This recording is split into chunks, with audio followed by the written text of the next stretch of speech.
De los Hechos de los Apóstoles. Todos se reunían asiduamente para escuchar la enseñanza de los apóstoles y participar en la vida común, en la fracción del pan y en las oraciones. Este versículo 42 del capítulo 2 de los Hechos de los Apóstoles nos está dando cuenta de la oración comunitaria, de la oración unánime de la primera comunidad cristiana.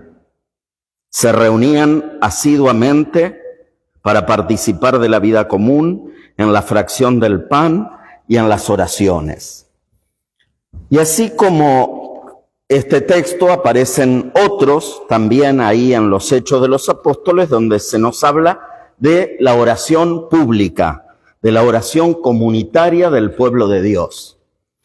Y este es el contexto, ¿no?, en el cual van a aparecer la liturgia de las horas, y en ese contexto es en el cual también se debe rezar la liturgia de las horas. En el marco de esta oración tan especial que es la oración comunitaria. Porque luego también está la oración personal, ¿no?, que cada uno de nosotros hace.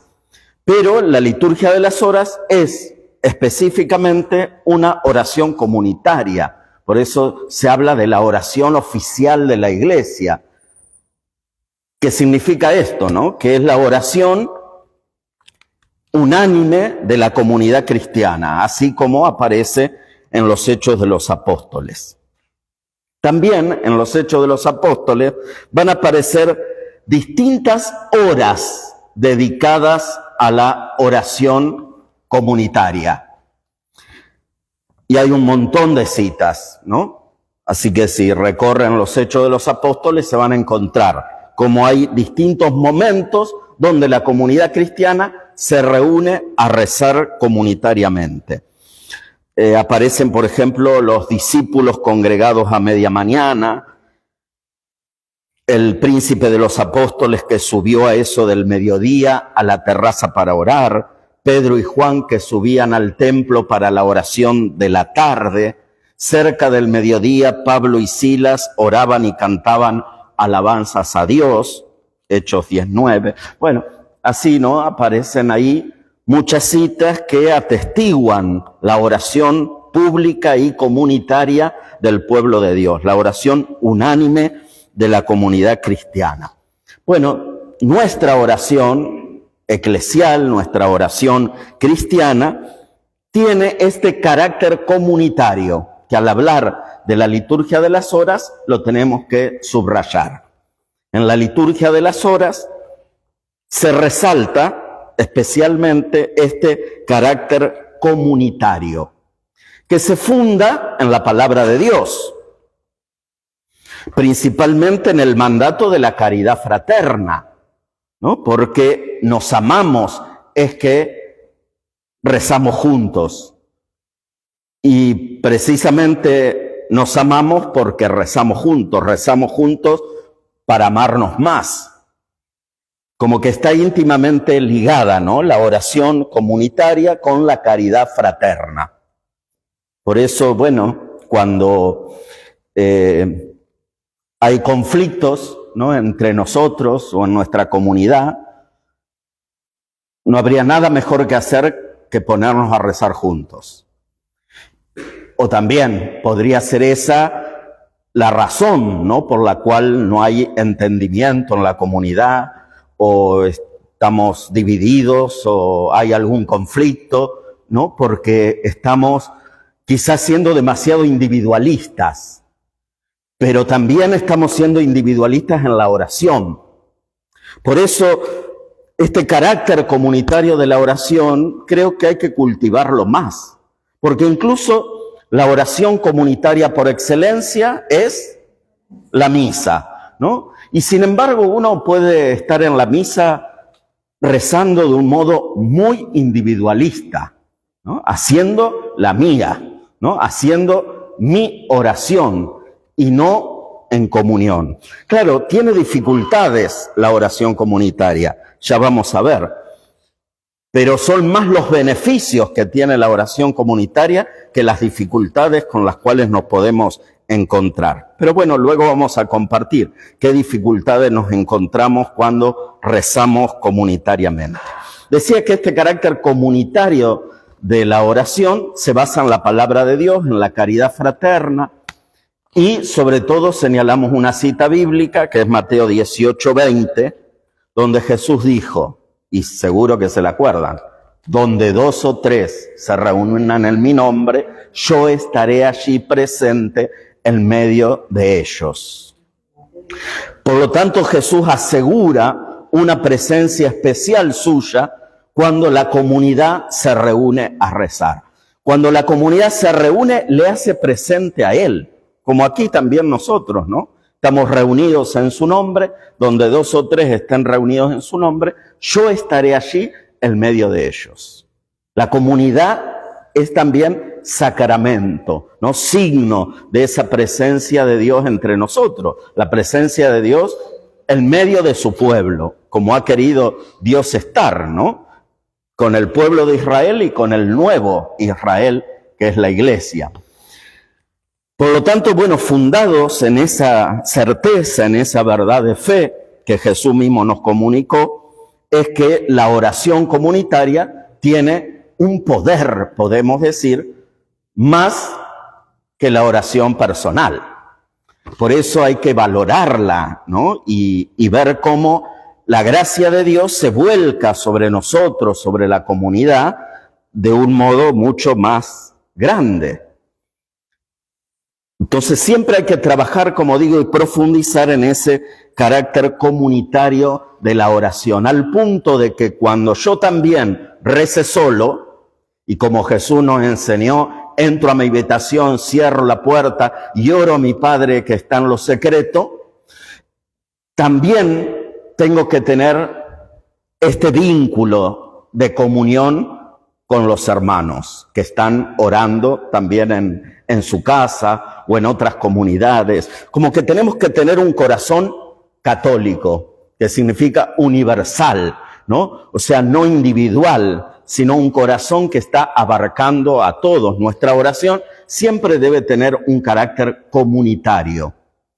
Sobre todo porque cuando Jesús nos enseñó la oración más importante que rezamos, porque salió de sus labios, salió de su corazón, que es el Padre Nuestro, nos enseña a rezar comunitariamente, porque utilizamos el plural. No digo Padre mío, incluso cuando estoy solo. No digo Padre mío, dame el pan de cada día, ¿no? Perdona mis ofensas, ¿no? Sino digo, danos el pan de cada día, perdona nuestras ofensas, como nosotros perdonamos. No nos dejes caer, no solo a mí, sino a todos. Padre nuestro, no mío. Ya ahí Jesús, ¿no?, nos está mostrando que toda oración debe tener siempre un carácter comunitario. Por lo tanto, también hay que tomar conciencia dentro de ese carácter comunitario de la oración, que hay muchos rezando también por mí. Eso nos tiene que dar fuerza, coraje, consuelo, ¿no? Porque cuando hay otro hermano que está diciendo Padre Nuestro, me está incluyendo. Y cuando dice perdona nuestros pecados, también está rezando por mis pecados. Cuando dice danos el pan de cada día, también está rezando para que a mí no me falte lo necesario para el alma y para el cuerpo, ¿no? Entonces, bueno, sentir eso es lo que también llamamos la comunión de los santos, ¿no? Esto que decimos en el credo y que tiene que ver con ese compartir de gracia, compartir de dones, ¿no? Ese fluir de la gracia entre todos los miembros del pueblo de Dios, que somos un cuerpo, dirá San Pablo. Somos un cuerpo. Por lo tanto, estamos unidos. Por el cuerpo pasa la vida, así como en un árbol, ¿no? La savia del árbol, la sangre que va por todo el cuerpo, ¿no? La oración también va dando vida al cuerpo místico de Cristo, va dando vida a la iglesia. Bueno, por eso quería remarcar principalmente este carácter comunitario de la oración. La unidad de la iglesia orante es obra del Espíritu Santo. Esa oración comunitaria está fundada en el misterio de la Santísima Trinidad. También nosotros, siendo diferentes, siendo distintos, nos unimos, ¿no?, en la misma fe para la oración. Por lo tanto, bueno, es bueno que nunca entendamos que nuestra oración es totalmente privada. Nunca es totalmente privada. Siempre es oración comunitaria. Siempre estamos orando con la iglesia y siempre estamos orando con Cristo al Padre por medio del Espíritu Santo, que ora en nosotros porque no sabemos orar como conviene. Y nadie puede decir Padre si el Espíritu Santo no pone esa palabra en nuestra boca. Por lo tanto, nuestra oración está vinculada al misterio de la Trinidad y vinculada al misterio de la Iglesia, a la comunión entre nosotros. Beneficios y dificultades de la oración comunitaria. Empecemos con las dificultades, ya que estamos. Dificultades de la oración comunitaria. Cuando nos reunimos a rezar juntos, como decíamos antes, quizás la misa sea un ejemplo de esto. ¿Qué dificultades aparecen ahí? La distracción, el celular y la sueña. Bueno, la distracción, que es estar junto a otras personas donde pueden molestar, porque se mueven, porque sonó un celular, porque respira muy fuerte. Yo en mi casa solo no me molesta a nadie. Cierro la puerta, más si vivo solo, ¿no? Cierro la puerta, listo, nadie me molesta. Entonces prefiero rezar en mi casa solo y no ir a la iglesia, que hay un montón de gente que se distraen, que esto, que lo otro, no. Bueno, eso, nos sumergiría en un individualismo muy grande, ¿no? Porque eso debe llevar aprendizaje al vivir comunitariamente, que implicará siempre aceptarnos los unos a los otros y soportarnos mutuamente por amor, ¿no? Entonces, es como si uno se sentara a la mesa a comer y entonces está ahí en familia y no sé, me molesta mi hijo cuando corrió la mesa, la otra que hace ruido con los cubiertos, el otro que justo estornuda en la... y si todo me molesta, me tengo que ir a comer solo, ¿no? Como que rompo la unidad, ¿no? Rompo la gracia de la comunidad cuando no tengo la caridad, la paciencia, la tolerancia de soportar al otro. Entonces, tiene que ser un aprendizaje, porque después, claro, eso mismo se traduce a la vida comunitaria. Entonces, si en la vida comunitaria aprendemos a esto, ¿no? A aceptarnos como somos, a soportarnos mutuamente, a crecer en tolerancia, en comprensión, en caridad, también eso se verá reflejado después en la oración, donde brotará también la otra actitud, que es la del respeto, ¿no? Entonces, también, ¿no? Cuando no hay respeto en la vida comunitaria, en la vida de todos los días, tampoco lo va a haber en la oración. Y a veces, falta un poco eso, ¿no? Ese descuido frente a quien está en actitud orante y yo que molesto, porque mientras todos rezan doy vuelta al cancionero, porque voy, vengo, me levanto, hablo con el de al lado, hablo con el de atrás. Eso, ¿no? A veces uno eso lo observa, lo ve, pero siempre en otros.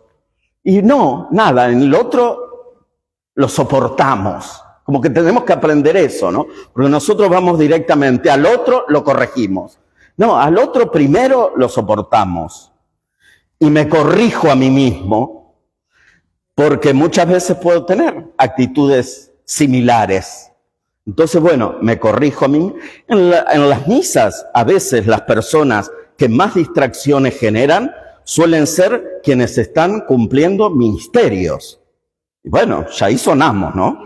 A mí me pasa muchas veces, si yo estoy, nunca lo dije, ahora se enteran mis parroquianos, pero si yo estoy en la homilía y yo veo a la guía que todos la están viendo, que está revisando a ver lo que sigue después, no sé, no me escucha. Pero parece que uno queda como soberbio y decir, no me está escuchando, me está faltando el respeto además, ¿no? Porque estoy hablando, no me escucha y está distrayendo a todos, porque debería ser la que más atenta está en ese momento, ¿no? Para no distraer, porque está cumpliendo un ministerio. Bueno, eso, lo mismo puede pasar con el coro y con cualquier otro, y de ahí viene mi comprensión, ¿no? De decir, bueno, es cierto que a lo mejor justo tiene que buscar. Si el libro justo se le cerró, si tiene que, bueno, sí, claro. Entonces no la puedo escrachar delante de todo diciéndole, ¿por qué no me escuchas? Pero me da unas ganas. Pero bueno, eso, entonces, el respeto que decíamos antes. También el respeto del lugar sagrado para la oración es fundamental, ¿no? A veces nos vamos como a ese extremo, ¿no? De que, bueno, el templo es un lugar sagrado, no hay que hablar. Es un lugar sagrado para orar, porque tampoco tiene sentido que estemos ahí callados. Tiene sentido que estemos ahí orando, ¿no? Entonces también hay muchas personas que manifiestan eso. No crean que todo lo que digo pasa en mi parroquia, no, ni lo bueno ni lo mal. Hablo en general, cada uno lo podrá identificar. Pero hay gente que se queja de eso. Es triste, ¿no? Dice, va a la iglesia a rezar y no puede rezar porque están todos hablando, porque, no sé, hay una cosa y otra. No puede concentrarse, no puede hacer silencio. Bueno, esa es una dificultad, ¿no? Que podemos encontrar en el espacio comunitario de la oración. Bueno, para eso también ayuda la oración personal. La oración personal tiene que alimentar después la oración comunitaria para que ésta sea profunda, exprese la unidad, podamos rezar juntos, advirtiendo esa presencia, después tenga ganas de rezar solo, ¿no? A pesar de estar unidos a todos, como decíamos. Bueno, otra dificultad de la oración comunitaria. Y rezar con el otro, como ponerse de acuerdo de responder. Del ritmo. Cada uno va para su lado. ¿Vieron? Que eso también pasa, no en mi parroquia. Claro, cada uno va para, uno dice, con tu espíritu, con tu espíritu, con tu espíritu, y con tu espíritu, y con tu espíritu. Lograr el coro al unísono, qué difícil es. Porque eso, ¿qué requiere? Que nos escuchemos los unos a los otros. Y también trasladen eso después a la vida de todos los días, a la vida comunitaria, ¿no? Si en la vida comunitaria no nos escuchamos, la oración va a salir así de desprolija, así de descoordinada, ¿se dice así? Sin coordinación, ¿no? Va a salir así, cada uno rezando para su lado. Cuando tenemos ese ejercicio de rezar juntos al unísono, bueno, es posible que después también tenga capacidad para escuchar al otro. Eso también, todos podemos sentir ese marcado individualismo donde yo rezo a mi ritmo. Y bueno, y el otro a su ritmo, y el otro, imagínense que es un caos esa oración. Entonces, es una dificultad, pero a la vez es un aprendizaje. Todas las dificultades que tenemos para la oración comunitaria son un gran aprendizaje. No solo para que salga prolija la oración, es un aprendizaje, como digo, para después a la vida, porque refleja el modo en que vivimos comunitariamente. Incluso ahí se manifiestan las cosas que comunitariamente hay que corregir, como esto, la de saber escucharnos unos a otros. Y para que la oración salga así, al unísono, lo mismo sucede con el canto, que también es una forma de oración, dirá San Agustín, la forma más elevada de la oración, porque el que canta bien, el que canta con el corazón, reza 2 veces. Bueno, ahí también en el canto sucede lo mismo, ¿no? Para que el canto sea coral, hay que escuchar al otro, hay que escucharse. Para escuchar al otro y para que salga al unísono, uno también tiene que a veces rezar más rápido de lo que yo habitualmente rezaría. O tengo que rezar más lento de lo que habitualmente rezo. Puede pasar eso, ¿no? Entonces, si yo habitualmente rezo el Padre Nuestro más rápido, en la misa a lo mejor tengo que reducir la velocidad a la que vamos todos, o al revés. Eso también, ¿no? En el caminar juntos de la sinodalidad, en este caminar juntos, ¿cuántas veces tendré que acelerar mis pasos para no quedarme atrás? ¿Y cuántas veces tendré que ir a acompañar a los que se están quedando atrás? ¿No? Esta metáfora del caminar juntos y del acompañarnos unos a otros, también, ¿no? Es muy importante después para la vida comunitaria, ¿no? Para que nadie quede atrás, ¿no? Para que no estemos todos corriendo, ¿no? Para un lugar y venga el que pueda correr, ¿no? Y el que no le alcancen las piernas se queda por ahí. Entonces, en esa oración comunitaria también se ve esto, ¿no? Los distintos ritmos con los cuales rezamos.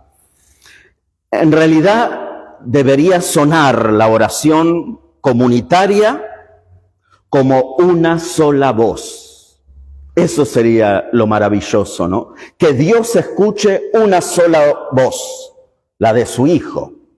Y todos rezamos con Cristo. Y el Padre escucha esa oración, la de su Hijo, que es la única oración que le agrada, la única oración poderosa, la única oración que obra milagros es la de Jesucristo. Entonces, si nosotros nos unimos y en esa unidad con Jesús que está en medio nuestro, esa oración nos hará alcanzar grandes frutos para nuestra vida personal y comunitaria. El Padre debería escuchar una única oración, no solo los que estamos ahí presentes, sino la de todas las comunidades, la de la Iglesia Universal, ¿no? La oración de la Iglesia Universal debería escucharse una sola voz. Esto es, la Iglesia debería vivir la unidad.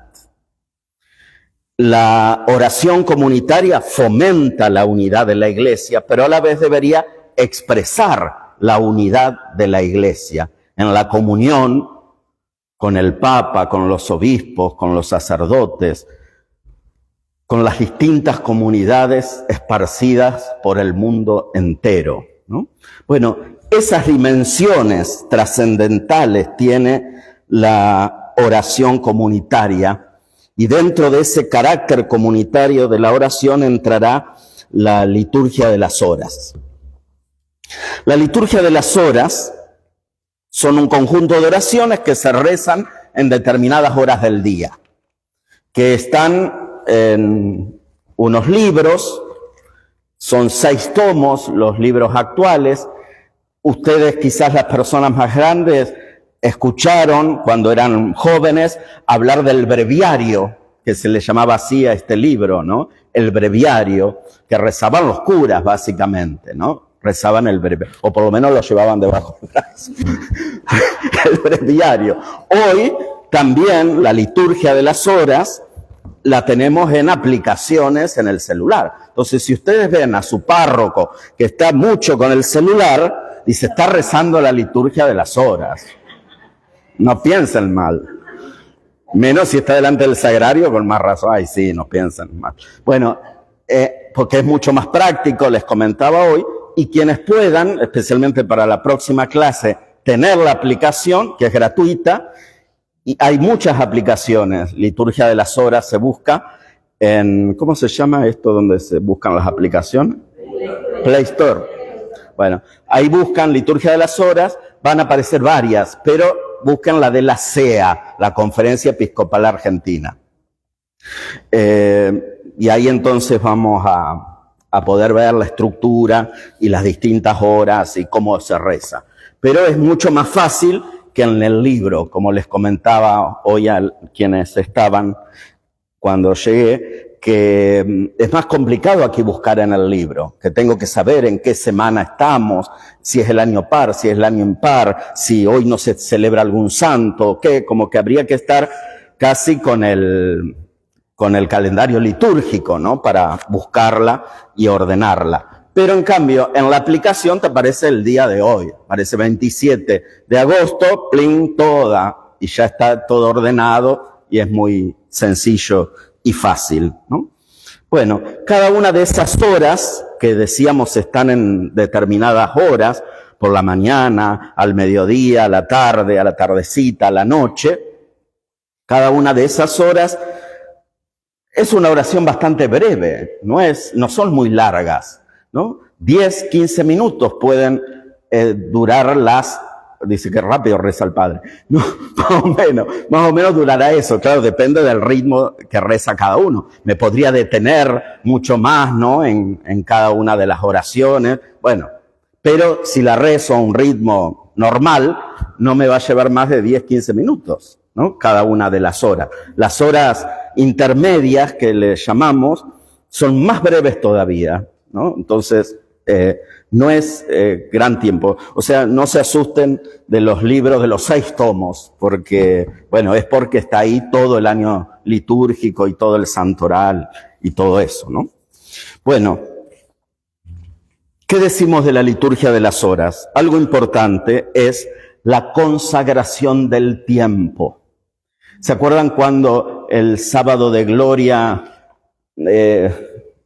hacemos la oración sobre el cirio, el sacerdote, en la puerta del templo o afuera? Bueno, cuando marca el año 2024, dice, Jesucristo es el Señor del tiempo. A Él le corresponde el tiempo y la eternidad.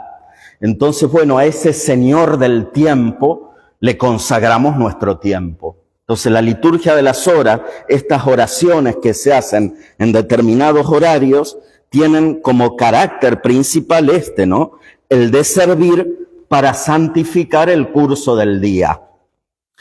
Un poco responde a aquello del oren sin cesar, ¿no? En toda circunstancia eleven su corazón a Dios.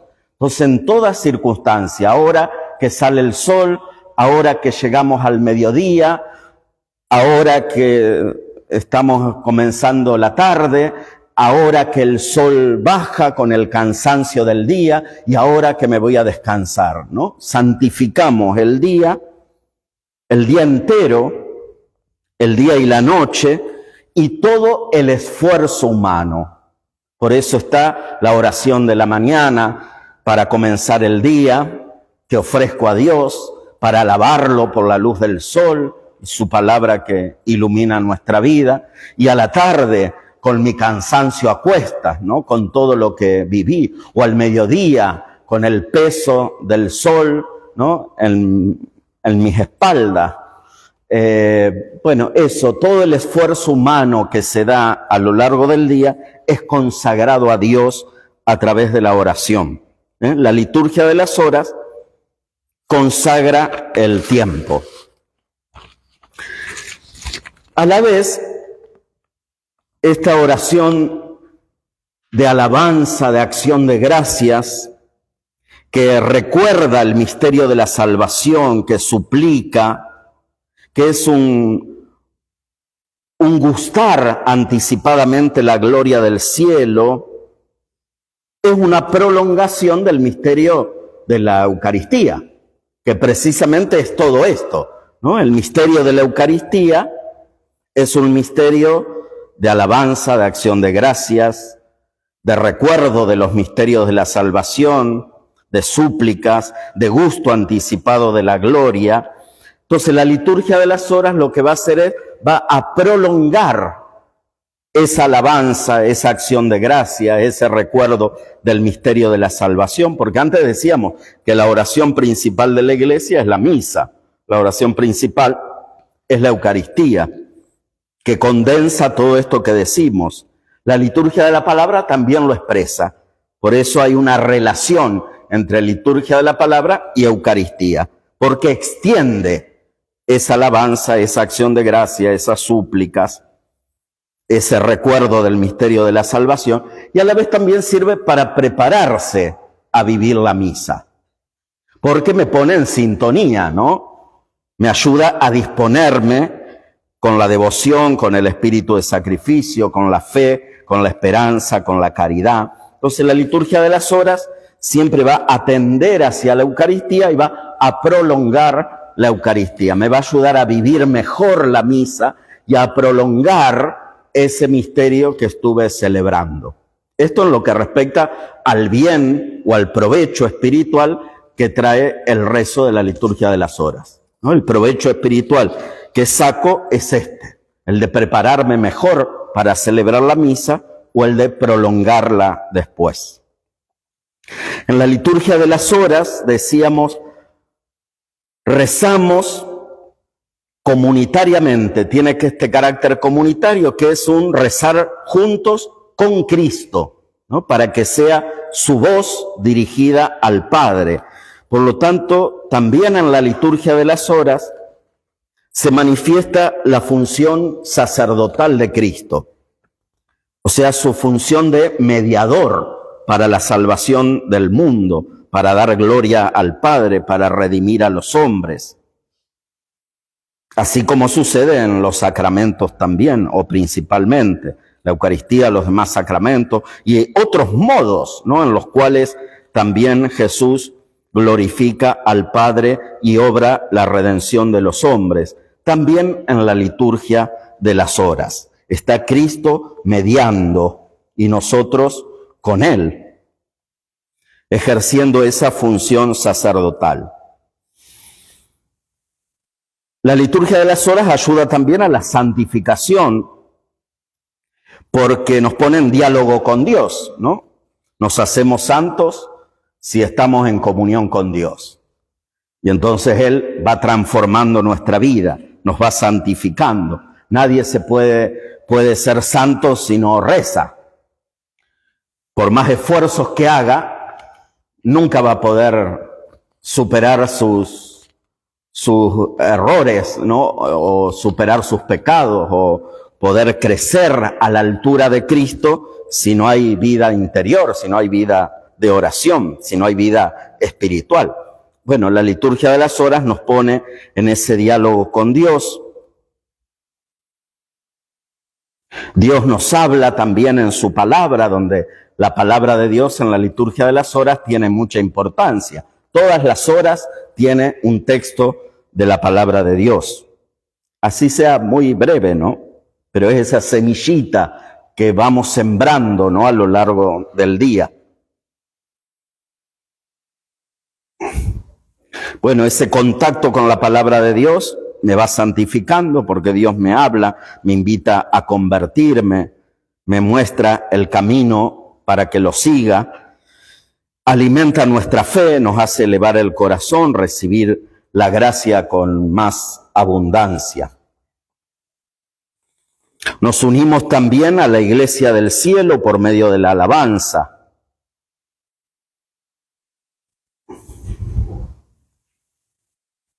En la liturgia de las horas proclamamos esa fe, ¿no?, en el cielo, esa fe en la vida eterna. Nutrimos nuestra esperanza en la vida eterna. Ya estamos participando del gozo del cielo, principalmente a través de la alabanza.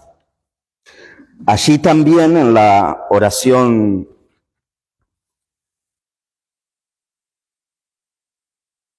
de la liturgia de las horas aparece la súplica, aparece la intercesión.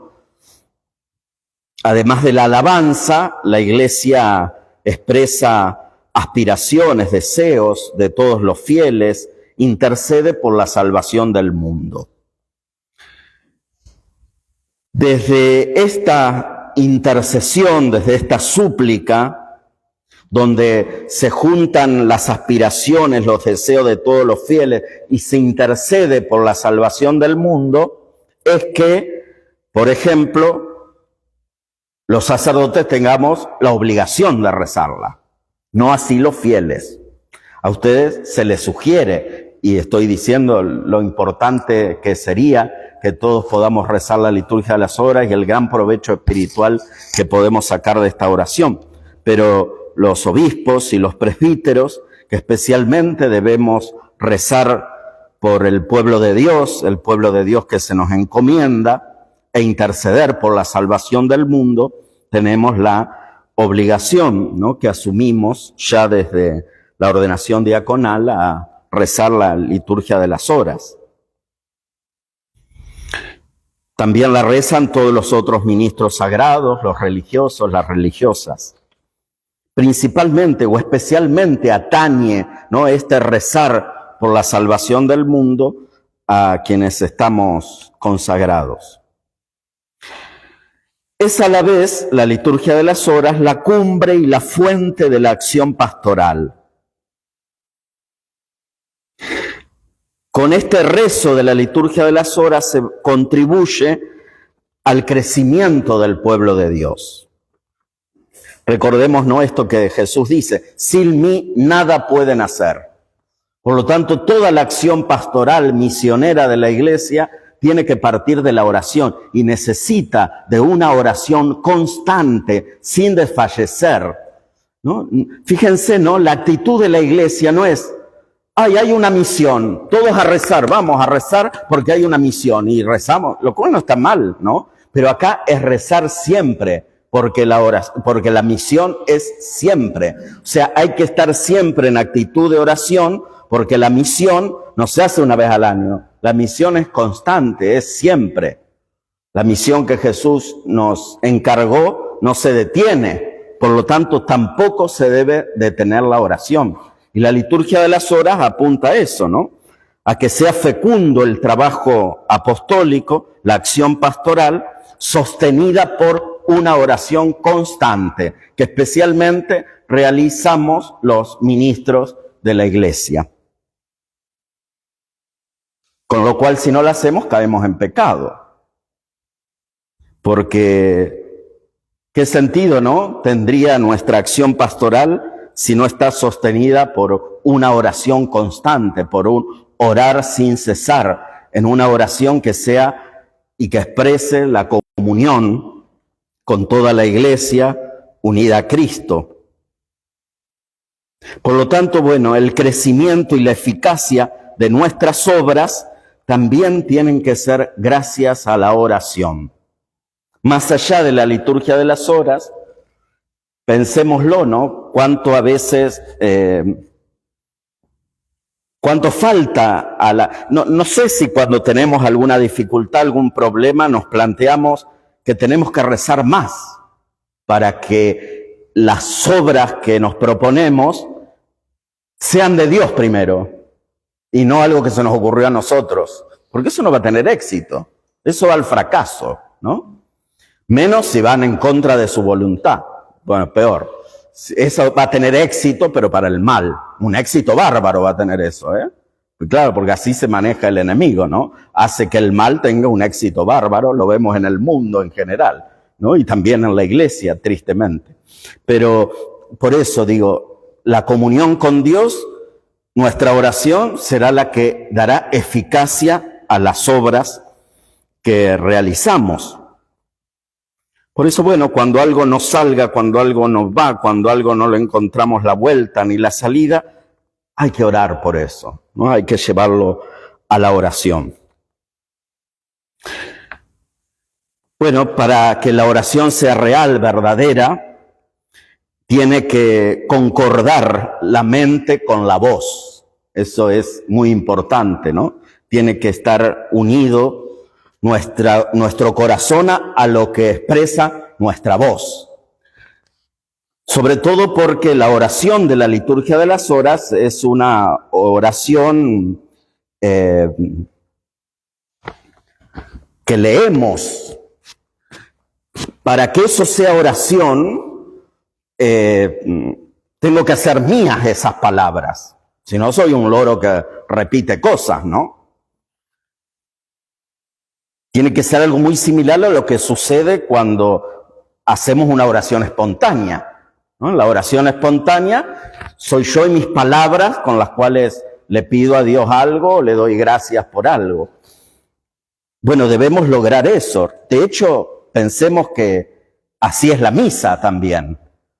Peor todavía, ¿no? Porque la oración es escuchar y decir amén. Pero hay que escuchar, ¿no? ¿Quién nos enseñó eso? Hay una deficiencia en la catequesis ahí, ¿o no? ¿no? No nos enseñan a rezar escuchando nada más. Y encima palabras difíciles, como puede ser, bueno, pero eso es discutible, porque podría modificarse, ¿no? Y ser palabras más accesibles a veces. Podría ser, no sé. Pero digo, este modo de rezar, nos enseñan otros modos de rezar, pero a veces no tanto el de rezar escuchando. Entonces a veces digo amén, pero no escuché nada de lo que dije. O la oración de los fieles, ¿vieron? Te lo pedimos, Señor, te lo pedimos, Señor. Yo creo que el guía puede un día llegar a decir una barbaridad y nosotros te lo pedimos, Señor. ¿No? Como que, bueno, es que no es fácil rezar de ese modo. Bueno, al ser difícil rezar de ese modo, solo escuchando y haciendo mía esa súplica, soy yo orando y pidiendo eso que estoy escuchando y diciendo amén porque estoy rezando eso. Bueno, nos tienen que enseñar a rezar de ese modo. Lo digo yo que soy responsable de enseñarlo. Bueno, pero digo, nos tendría que haber enseñado porque a mí tampoco me lo enseñaron, ¿no? Lo pienso ahora y bueno, uno o muchos, o ustedes que habitualmente participan, lo hemos aprendido a veces a los ponchazos, ¿no? Para decir, bueno, yo a la misa no puedo ir a calentar el banco. Entonces, bueno, de alguna manera busco la modo de sintonizar, de ver, un signo que muestra que no incorporamos del todo esa oración es que cuando rezamos espontáneamente, por ejemplo, no siempre utilizamos un modo litúrgico, ¿no? No digo que haya que hacerlo, pero nunca nos sale un modo así, ¿no? Como rezamos en la misa. Y eso que vamos siempre a misa, ¿por qué no podemos solos conformar ese modo de rezar? Como que siempre nos ha rebalado, como que no hemos aprendido ese lenguaje, ese modo, ¿no? De decir. Por ejemplo, todas las oraciones siempre apuntan al Padre por Cristo. Padre, te pedimos por Jesús, ¿no? Padre, te pedimos por Jesús. Y terminan haciendo a veces referencia a la gloria o al cielo. Padre, te pedimos por Jesús que nos fortalezca para que sigamos caminando el camino de la fe y un día podamos llegar a tu gloria. Todo esto te lo pedimos por Cristo nuestro Señor. Amén. Ese es el estilo, ¿no? De la oración litúrgica. Nuestra oración es como más, nuestra oración espontánea a veces más infantil pareciera, ¿no? Como que decimos dos palabras y no digo más nada.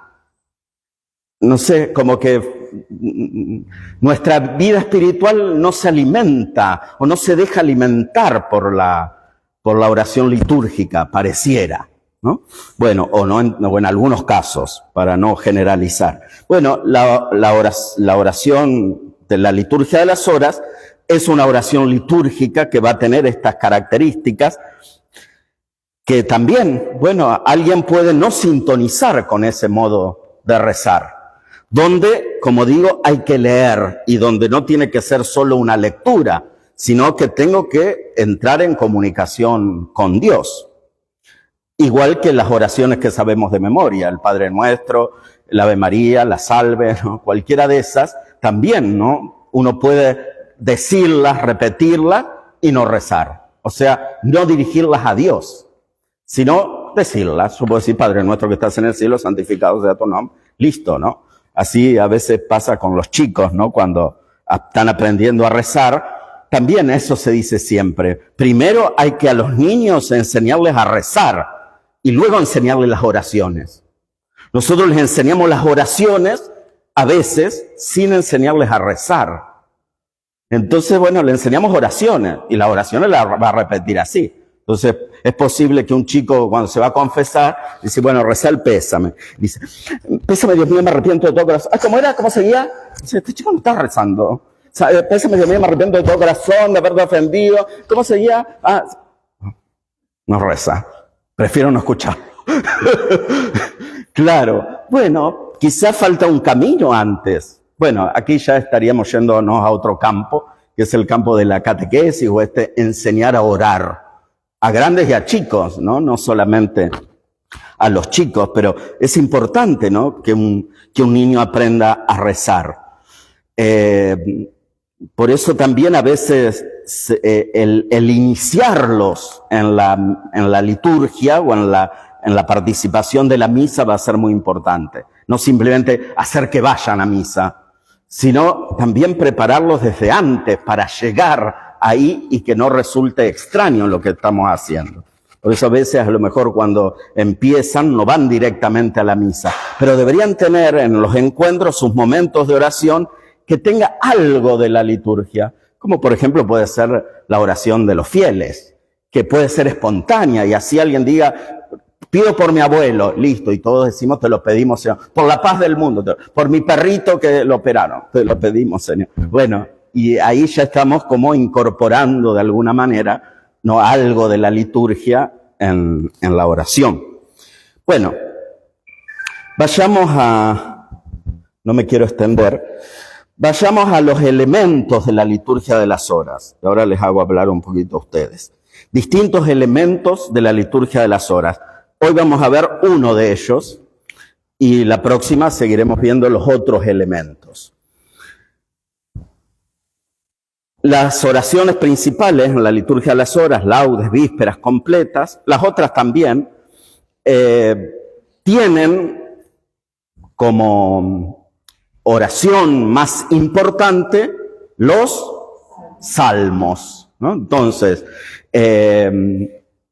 dentro de los elementos de la liturgia de las horas está los salmos. Y nos vamos a detener a ver brevemente, ¿no?, en el tiempito que tenemos, hablar algo sobre los salmos, ¿no?, para que cuando recemos los salmos podamos hacer nuestras esas palabras y rezar con ellos, porque la liturgia de las horas, en la base, en la estructura de la oración, aparecen los salmos. En laudes, en vísperas, son 3 salmos que se rezan, ¿no?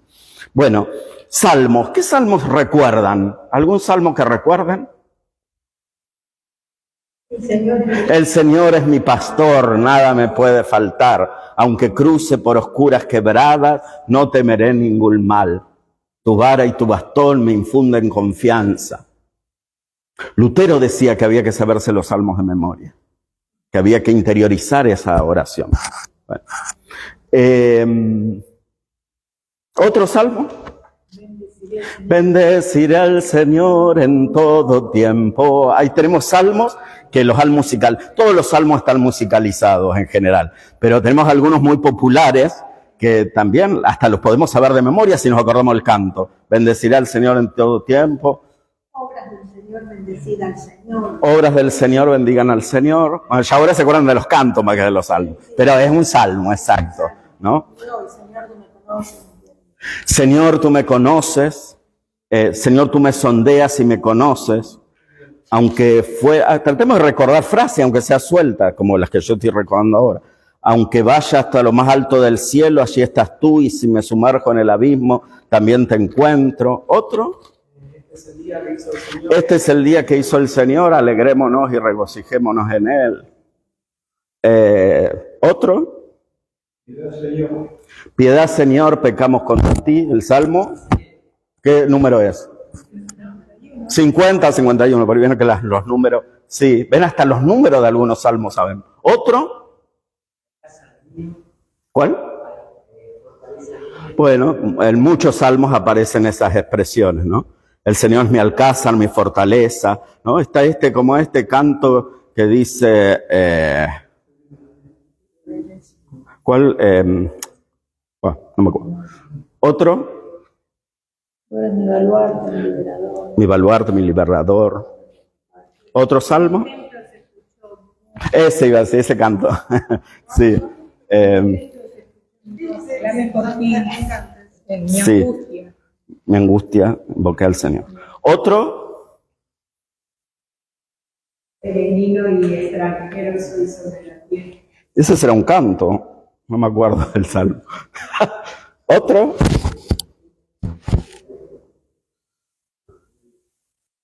Como busca la sierva corrientes de agua, así mi alma te busca a ti. Mi alma tiene sed de Dios, del Dios viviente. ¿Cuándo llegaré a ver el rostro? Un salmo que rezó Jesús.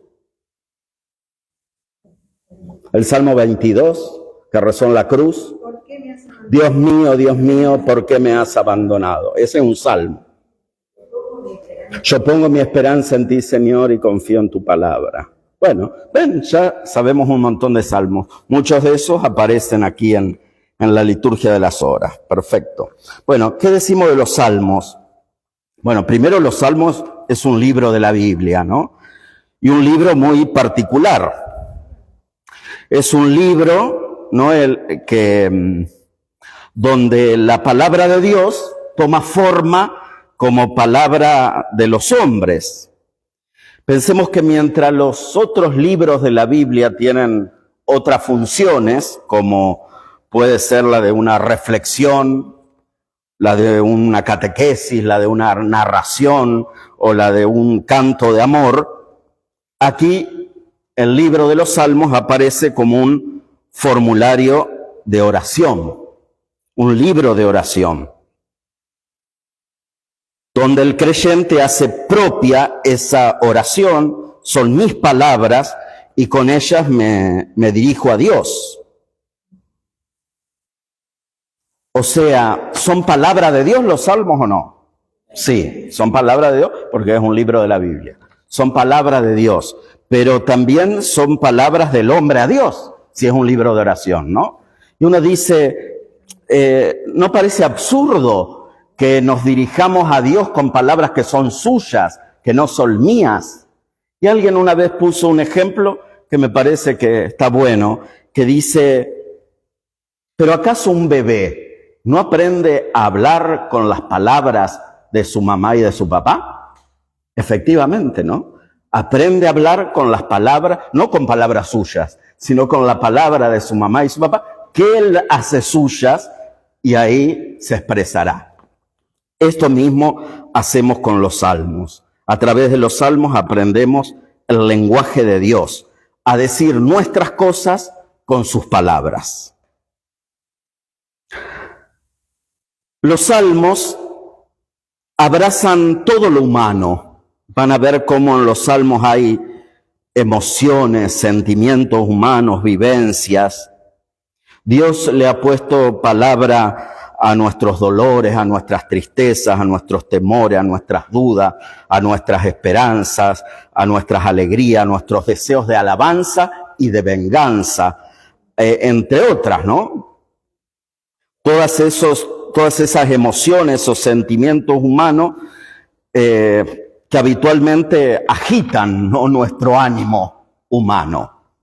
O sea, todo de lo que está lleno nuestro corazón lo vamos a encontrar en los salmos. Aunque algunos de ellos nos escandalicen, ¿no? Como esos salmos que quieren ir a cortar cabeza a alguno, o esos salmos que, ¿no?, que incluso parecen renegar de Dios, o el escándalo del Dios mío, ¿por qué me has abandonado? ¿No? Y que lo ha pronunciado el mismo Jesús, ¿no?, como un sentimiento humano. Por eso cuando aprendemos a rezar con los salmos, realmente nos presentamos ante Dios sin mentiras, porque soy todo eso, ¿no? Porque me pasa todo eso. A veces no nos gustaría que nos pase lo que nos pasa, pero nos pasa, ¿no? Y entonces soy todo eso. Soy miseria, soy alguien que se enferma, soy alguien que a veces está triste, soy alguien que se enoja, soy alguien que a veces tiene ira, soy alguien que a veces le quiere cortar la cabeza al otro, ¿no? Soy ese que a veces no sabe si Dios existe o no. Soy ese que le grita a Dios, ¿por qué me abandonaste?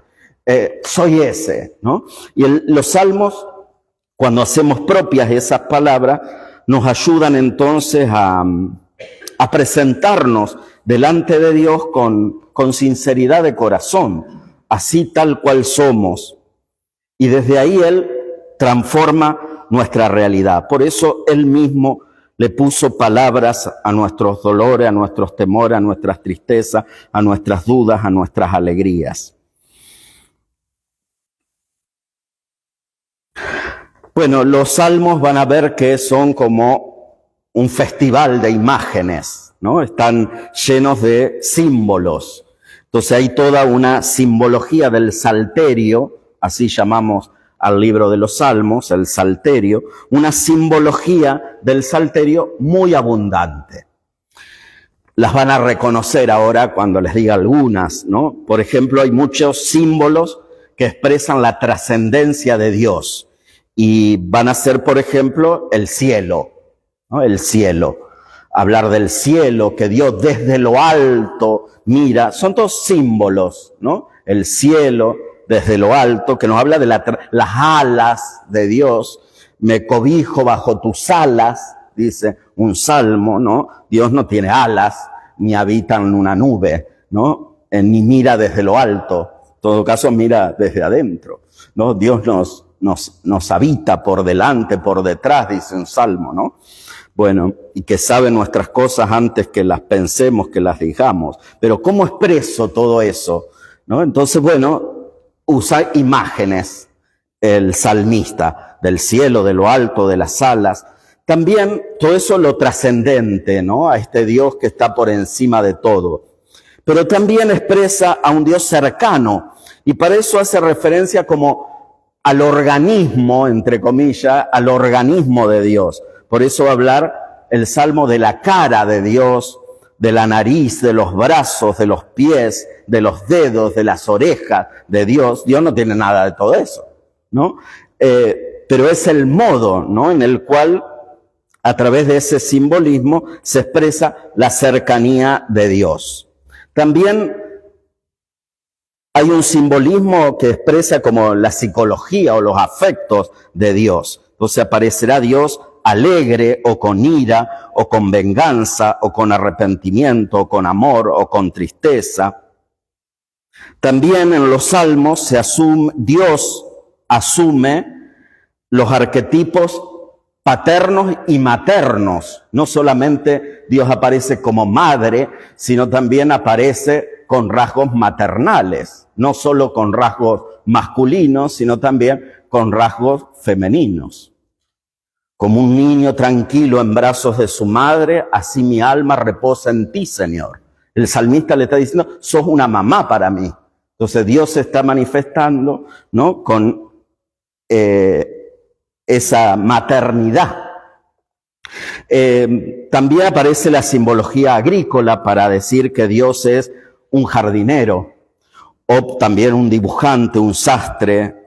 Bueno, como ven, para descifrar el misterio de Dios, inalcanzable, para descifrar ese misterio se usa el otro extremo, que es el hombre, ¿no? Por eso, desde nuestras cosas, desde lo que nosotros somos y vivimos, ¿no? Se busca descifrar el misterio de Dios en los salmos. Y para descifrar el misterio del hombre, se va a usar la simbología animal. Yo les usé una en un salmo. Como busca la cierva corrientes de agua, así te busca mi alma, ¿no? Para yo expresar lo que siento aparece la simbología de un animal, ¿no?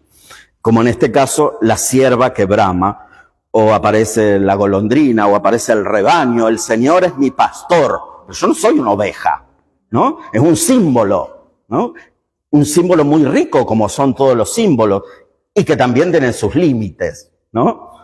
Sus límites. Es hermoso, ¿no? Esto del Señor es mi pastor, yo soy su oveja, pero bueno, las ovejas son medias tontas también, ¿no? No, son más, bueno, se toma algún aspecto, el símbolo siempre es así, siempre es limitado, ¿no?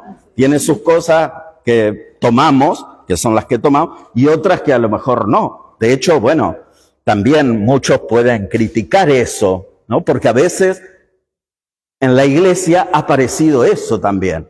Bueno, son todos ovejas, porque nadie dice nada contrario de lo que dice el cura, ¿no? Porque él los manda a todos y los domina, ¿no? Entonces, bueno, hay gente que dice, no, yo no quiero ser oveja de un cura.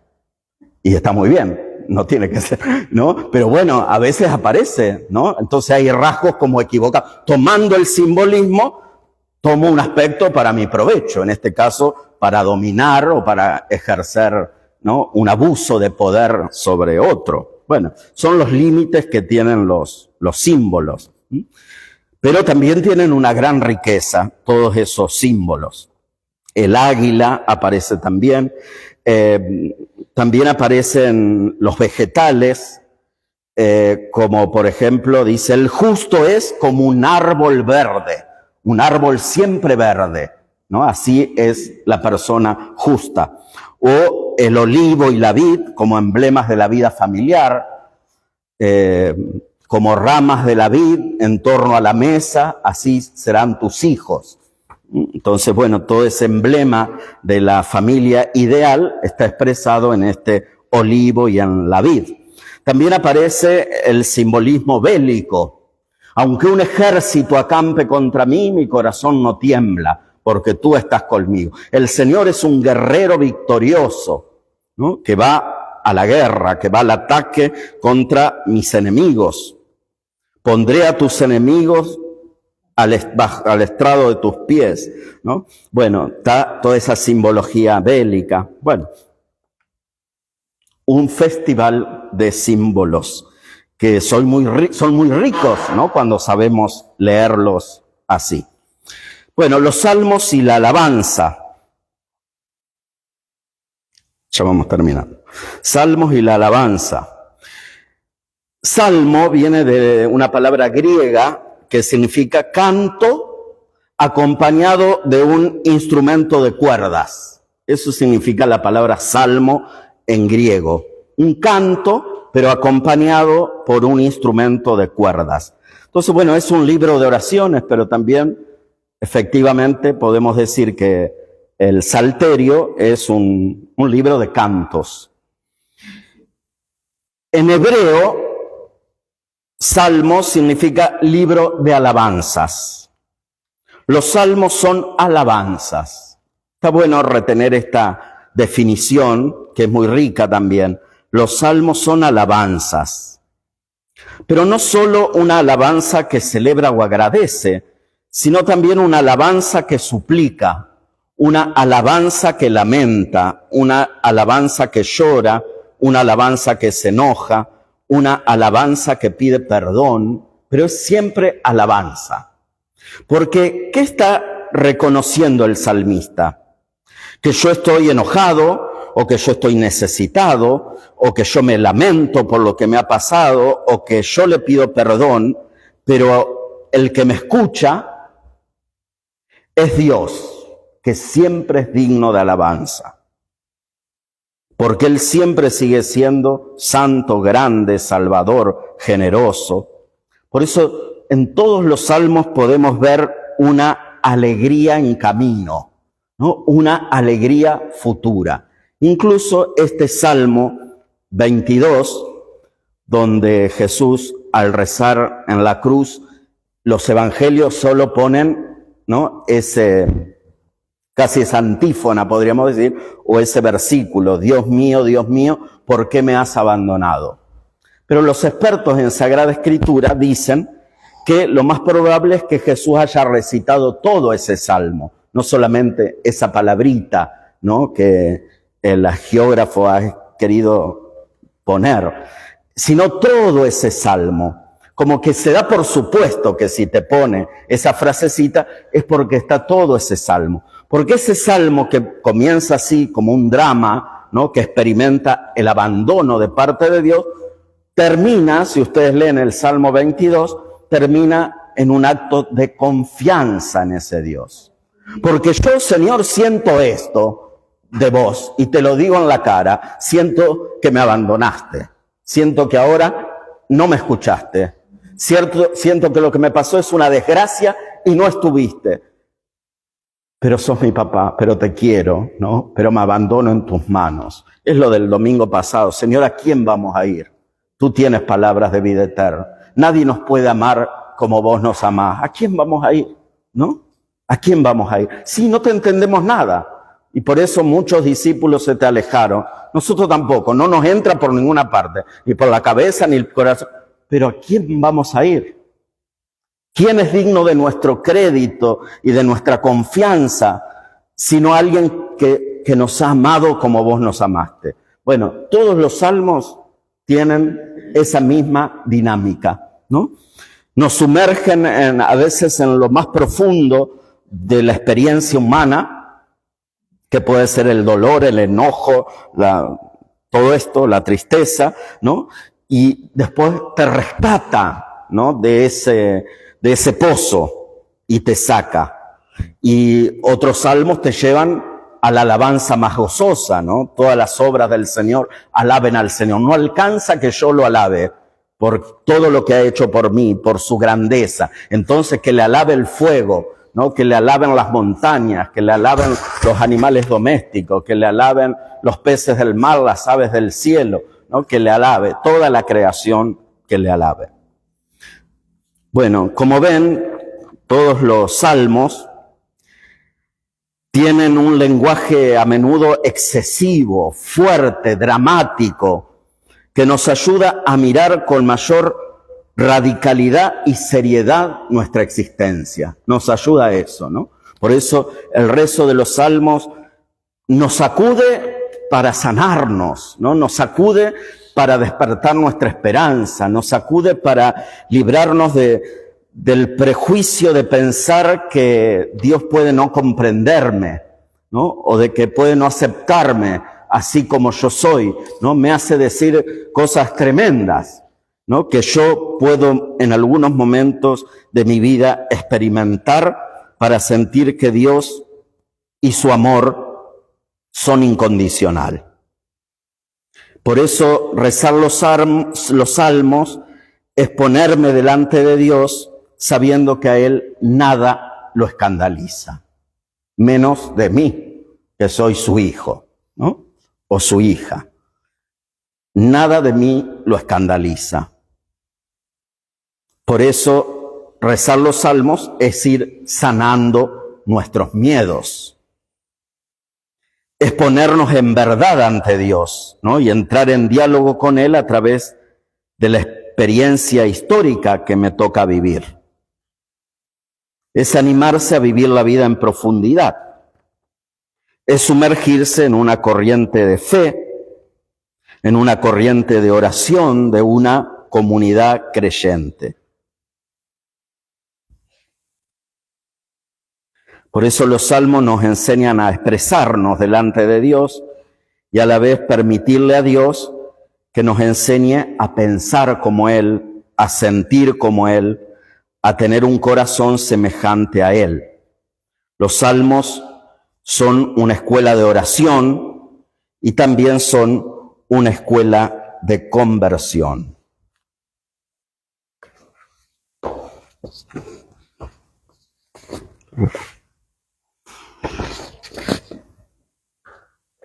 Vamos a terminar rezando un salmo. Gracias, Padre. Gracias, Padre.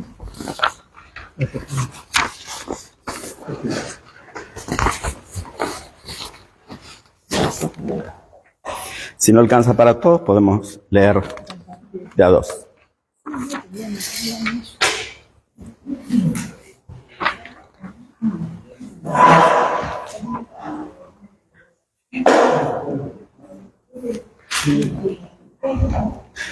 Bueno, antes de rezar el salmo, y con esto vamos a concluir la clase de hoy, para la próxima seguiremos viendo los elementos de la liturgia de las horas, no tan extenso como esto de los salmos, sino un poco más breve, los otros elementos, para luego detenernos a ver cada una de las horas, cómo es la estructura, cómo se rezan los salmos en la liturgia de las horas, iremos a los más prácticos. Por eso quienes puedan descargar la aplicación de la liturgia de las horas de la Conferencia Episcopal Argentina, les va a resultar más fácil ir viéndolo ahí en el celu. Lo vamos a rezar de la siguiente forma. Arriba de todo dice ant, que es la antífona. Siempre en los libros litúrgicos, cuando aparecen las palabras escritas en rojo, nunca se leen. También en el leccionario de la misa, cuando ven todo lo que está, que suelen ser indicaciones. Es lo que en la liturgia se llama la rúbrica. Rúbrica viene de rojo, ¿no? El rubor, rúbrica. Entonces, todo lo que está en rojo, la rúbrica, que son indicaciones, no se leen. Bueno, todos juntos vamos a decir la antífona y luego vamos a rezar a dos. Tampoco vamos a leer esa referencia de Gálatas 2:16. Dentro de la liturgia de las horas va a aparecer mucho el salmo el salmo que es del Antiguo Testamento, y va a aparecer una cita que hace referencia al Nuevo Testamento. Ahí tienen de la carta de Pablo a los Gálatas, 2:16. ¿Por qué? Porque todos los salmos lo tenemos que leer en referencia a Cristo. Jesús dijo, ¿no? Aparece en el Evangelio, que los salmos hablaban de Él. Entonces, bueno, a todos los tenemos que leer con enfoque cristológico. Todos los salmos están hablando de Cristo. Por eso todos los salmos pueden hacer referencia a Cristo. Bueno, y lo vamos a rezar a 2 coros, comenzando con Señor, escucha mi oración. Todos juntos vamos a decir la antífona y después a 2 coros. Este un coro y este otro coro. Coro 1, coro 2. Una estrofa cada uno. Cuando terminemos, al coro que le corresponda, rezamos el Gloria al Padre y todos juntos nuevamente la antífona. En el nombre del Padre, del Hijo y del Espíritu Santo. Amén. No me escondas tu rostro, ya que confío en ti. Señor, escucha mi oración. Tú que eres fiel, atiende a mi súplica. Tú que eres justo, escúchame. No llames a juicio a tu siervo, pues ningún hombre vivo es inocente frente a ti. el enemigo me persigue a muerte, empuja mi vida al sepulcro, me confina a las tinieblas como a los muertos ya olvidados. Mi aliento desfallece, mi corazón dentro de mí está yerto. Recuerdo los tiempos antiguos, medito todas tus acciones, considero las obras de tus manos y extiendo mis brazos hacia ti. Tengo sed de ti como tierra reseca. Escúchame enseguida, Señor, que me falta el aliento. No me escondas tu rostro, igual que a los que bajan a la fosa. En la mañana hazme escuchar tu gracia, ya que confío en ti. Indícame el camino que he de seguir, pues levanto mi alma a ti. Líbrame del enemigo, Señor, que me refugio en ti. Enséñame a cumplir tu voluntad, ya que tú eres mi Dios. Tu Espíritu, que es bueno, me guíe por tierra llana. Por tu nombre, Señor, consérvame vivo. Por tu clemencia, sácame de la angustia. Gloria al Padre, al Hijo y al Espíritu Santo. Como era en el principio, ahora y siempre, por los siglos de los siglos. Amén. No me escondas tu rostro, ya que confío en ti. El Señor nos bendiga, nos guarde de todo mal y nos lleve a la vida eterna. Amén.